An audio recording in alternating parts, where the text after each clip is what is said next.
Hi friends, Siragadikka ஆசை சீரியலில் நாளைக்கு என்ன நடக்க போகுதுன்னு பார்க்கலாம். வாங்க வீடியோக்குள்ளே போகலாம். நம்ம சேனல் இன்னும் சப்ஸ்கிரைப் பண்ணாதவங்க சப்ஸ்கிரைப் பண்ணிக்கோங்க. முத்து என்னதான் மீனாவை வேண்டான்னு சண்டை கட்டிட்டு வந்தாலும் எப்போவுமே அவருக்கு மீனா நினப்பாவே தான் இருக்குது. மீனாவோட சாப்பாட்டை ரொம்ப மிஸ் பண்ணி வேலை செய்கிற இடத்துல கூட சாப்பிடாமையே இருக்காரு.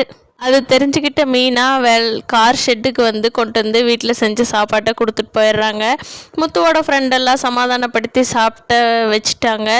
அதை சாப்பிட்டுட்டு இருக்கும்போது முத்து மீனாவுக்கு ஃபோன் பண்ணிடுறாரு. மீனா, என்ன பண்ணிகிட்டு இருக்க, வா வீட்டுக்கு சாயந்தரமா அப்படின்னு சொல்லிடுறாரு.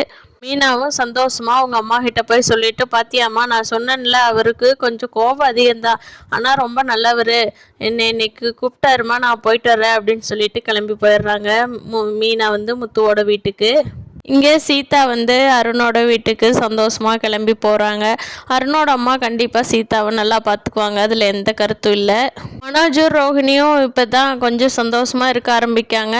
அந்த சத்தம் கேட்ட மனோஜோட அம்மா திரும்பி விஜயா, என்னப்பா என்ன சத்தம், திருப்பி என்ன சத்தம், அவள் தான் குளிச்சுட்ருக்கிறா, நீ இல்லை என்ன பேசுகிற சவுண்டு கேட்குது அப்படிங்க. மனோஜ் நான் ஃபோனில் பேசிகிட்டு இருந்தேம்மா அப்படின்னு சொல்லி திருப்பியும் சமாதானப்படுத்தி அனுப்பிச்சிட்றாங்க. அம்மா தயவு செஞ்சு சும்மா சும்மா கேட்காத, எனக்கு முக்கியமான ஃபோன் கால்லாம் இருக்குது சரியா அப்படின்னு சொல்லிட்டு அவங்க அம்மாவை கடுக்கடுன்னு பேசி அனுப்பிச்சி வச்சிடுறாங்க. அப்போ தான் திருப்பி அவங்க அம்மா வரமாட்டாங்கன்னு சொல்லி. ஆனால் ரோஹிணி பற்றின முழு உண்மையும் மனோஜுக்கு தெரிய வந்ததுன்னா மனோஜ் என்ன பண்ணுவாருங்கிறத வரப்போகிற எபிசோடில் தான் பார்க்கணும். கண்டிப்பாக இந்த பிரச்சனையிலேருந்து முத்துவோ மீனாவோ தான் ரோஹிணியை காப்பாற்ற போகிறாங்க உண்மை தெரிஞ்சு. ஆனால் ரோஹிணி கொஞ்சம் கூட அந்த நன்றின்னு நினச்சே பார்க்க போகிறதில்ல.